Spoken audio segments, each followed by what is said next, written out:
Let's move to Chinese aggression in our region, which is getting pretty intense. China responded to Nancy Pelosi's visit to Taiwan last week by sending fighter jets to fly around Taiwan and shooting missiles into the adjacent sea. It was a show of aggression, but as usual, it has thankfully ended without escalating into conflict so far.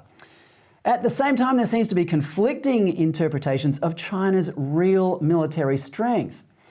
Amanda, where do you sit on this? How much of a threat is China really?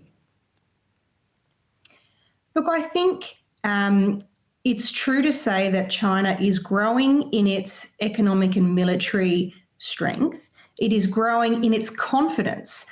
But part of the reason it's growing in confidence is that it has been throwing its weight around in the international arena, regularly imposing demands, regularly having other nations acquiesce to them. And that's exactly the kind of schoolyard bullying behaviour that empowers a bully to engage in that behaviour more. I don't think China's defence is as strong as they project it to be. I think that it would be a problem, a very big one for China if there were to be a conflict to escalate now. That said, all the bullying and bluster does matter.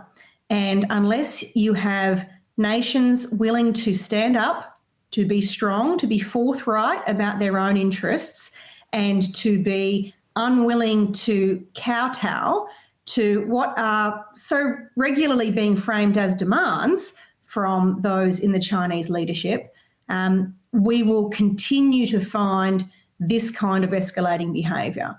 It's vital, I think, that nations act with the robustness that reflects the reality of the situation rather than being fearful.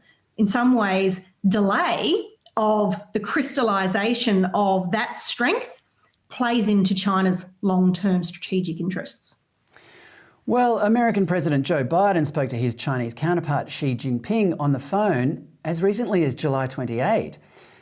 In that, they discussed aspects of the relationship where they can work together and tried to keep other aspects of the relationship from getting out of hand.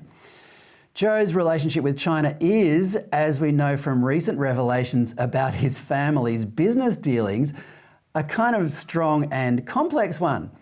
Nancy's visit to Taiwan will have made it a lot more complicated for him. Amanda, do you think Joe will call his son Hunter out of semi-retirement and fly him to Beijing to patch things up with the Chinese Communist Party? Look, anything's possible in circumstances where Mr. Biden seems to be a little bit confused and in some ways a little bit desperate.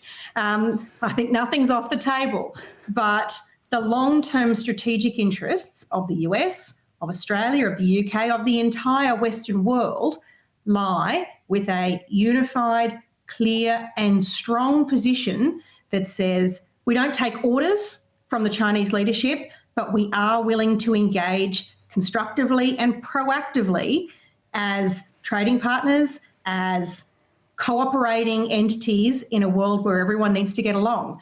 They are worlds apart from constantly acquiescing to demands.